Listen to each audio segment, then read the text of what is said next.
నమస్తే, welcome to Andhraprabha. నేను రాహుల్. జూబ్లీహిల్స్ ఎన్నికలు చాలా రసవత్తంగా సాగుతున్నాయి. జోరుగా ప్రచారాలు అయితే జరుగుతున్నాయి. ప్రస్తుతం మనం రహమత్ నగర్ డివిజన్లో అవుతున్నాము. మనతో పాటు సరూర్ నగర్ కార్పొరేటర్ ఆకుల శ్రీవాణి గారు ఉన్నారు. ఒకసారి వాళ్ళతో మాట్లాడదాం.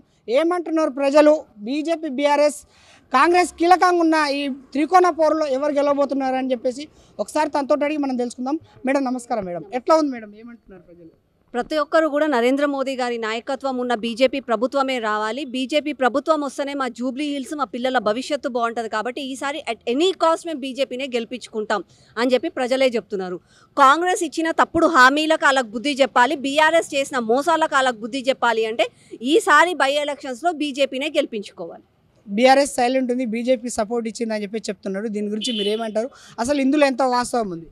ఇది అవాస్తవము. ఏదో టైంపాస్కి కొంతమంది మాట్లాడుకునే మాటలే కానీ మాది ఒక జాతీయ పార్టీ. జాతీయ పార్టీ ఏ రోజన్నా అడుగడుగున ఎదగాలి, ప్రతి రాష్ట్రంలో మేమే ఉండాలి అని చెప్పి మా కష్టం మేము ప్రజలలోకి తీసుకెళ్లాలని చెప్పి ఆలోచిస్తుంది. ఏ పార్టీ అయినా అంతే. వాళ్ళతోటి వీళ్ళతోటి పొత్తు పెట్టుకోవాల్సిన అవసరం మాకు లేదు. బీఆర్ఎస్ పార్టీ భూస్థాపితం అయిపోయింది. ఒక ఆయన ఫామ్ హౌస్లో ఉన్నాడు, ఒక అక్కనేమో రోడ్ల మీద పడి తిరుగుతుంది, ఒక ఆయననేమో చౌరస్తాలలో తిరుగుతున్నాడు.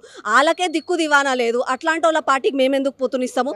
మా పార్టీ ఇండిపెండెంట్గా పోటీ చేస్తుంది. ఇండిపెండెంట్గానే మేము గెలవాలనుకుంటున్నాము. మా లక్ష్యం ఒకటే, ప్రజల సేవ, ప్రజల సంక్షేమం. గతంలో లంకల దీపక్ ఇస్తే ఎక్కడ మెజారిటీ ఇట్లా రాలేదు. సర్వేలు కూడా బీఆర్ఎస్కి సపోర్ట్ ఇస్తున్నాయి. దాని గురించి మీరు ఏమంటారు? సర్వేలు అన్నది ఎవరైతే పవర్లో ఉన్నారో, ఎవరైతే వాళ్ళకి ఈ మీడియా మిత్రుల్లో అట్లా ఉంటారో వాళ్ళకి వాళ్ళు సపోర్ట్ చేసుకుంటారు. కానీ మేము చాప కింద నీరులాగా ఎట్లయితే అండర్ కరెంట్ అంటామో తెలియకుండా ప్రతి ఒక్కరి దగ్గర నుంచి ఈ లోపలికి మీరు వెళ్ళి ఓట్లు వేసేంత వరకు కూడా ప్రజలు బయట చెప్పకుండా బ్యాలెట్ పేపర్ ఈవీఎం ఓపెన్ చేసిన రోజు మాత్రమే బీజేపీ గెలుస్తుంది అన్నట్టుగా తెలుస్తుంది. ఈ షాక్ ఈ రోజు ప్రజలు క్రియేట్ చేయాలనుకుంటున్నారు. ఏదో బయట ప్రచారాలని కాదు, ఇంటింటికి వెళ్ళి మేము ప్రచారం చేస్తున్నాం. ఇంటింటికి వెళ్ళి ప్రజలను అడుగుతున్నాం. ఈలో చౌరస్తాలల్లా ట్రస్సులు పెట్టుకొని, డిస్కోలు, డీజేలు పెట్టుకొని ప్రచారం చేయడం కాదు.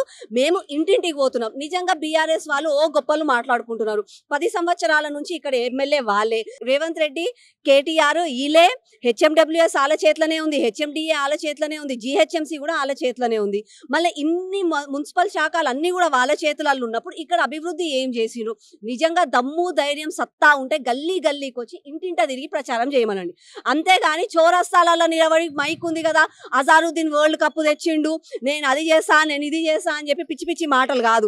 ఎవరో ఏడుకోపోతే తన్నిండ్రు కదా అని అంటే ఈడుకొస్తే ప్రజలే అయినంత అంతం. మేడం అన్నీ ఉన్నాయి కాంగ్రెస్ దగ్గర, కానీ పార్లమెంట్ మాత్రం బీజేపీ చేతిలో ఉంది. పార్లమెంటు ఉన్న బీజేపీ ఈ సికింద్రాబాద్ కాన్స్టిట్యూన్సీలో ఏం చేయలేదు అని చెప్పి చాలా వరకు అంటున్నారు. నిధులు తీసుకురాలేదు, ఇంకా అట్లే ఉంది జూబ్లీహిల్స్. చెప్పుకోనికి హైటెక్ సిటీ లాంటి జూబ్లీహిల్స్ ఈరోజు మురికి కాలువలు తప్పించి ఏం లేవంటున్నారు. దాని గురించి మీరు ఏమంటారు? చౌటోని దగ్గర శంఖమూదినట్టు ఈ కాంగ్రెస్ వాళ్ళకి, బీఆర్ఎస్ వాళ్ళకి ఎప్పుడు చెప్పినా కూడా ఏమి చౌలల్లి వినిపించదు. వీళ్ళు చౌలు వినిపిస్తలేవు కదా అని చెప్పి మేము పేపర్లు మొత్తం డ్రాఫ్ట్లు చూపిస్తే కళ్ళు కూడా కనిపిస్తలేవు వాళ్ళకి. ఇప్పటికీ కూడా నేను ఛాలెంజ్ చేస్తున్నా, ఏదో ఒక చౌరస్తాకి రా, నీకు గల్లీలలో తిరగడం నీకు భయం కాబట్టి చౌరస్తాకి రా, మేము నిధులు ఎన్ని తెచ్చినాం, ఎంత అభివృద్ధి చేసినాం అన్నది మేము చూపిస్తాం. నిజంగా కూడా నువ్వు కూడా నిధులు తెచ్చినా, నువ్వు కూడా అభివృద్ధి చేస్తున్నానన్నావు కదా, నేననే మాటలు కాదు. 15 నిమిషాలు పట్టుమని 15 నిమిషాలు వర్షం పడితే పడవలేసుకొని తిరగాల్సి వస్తుంది. ఇది స్మార్ట్ సిటీయా లేకపోతే స్విమ్మింగ్ సిటీయా?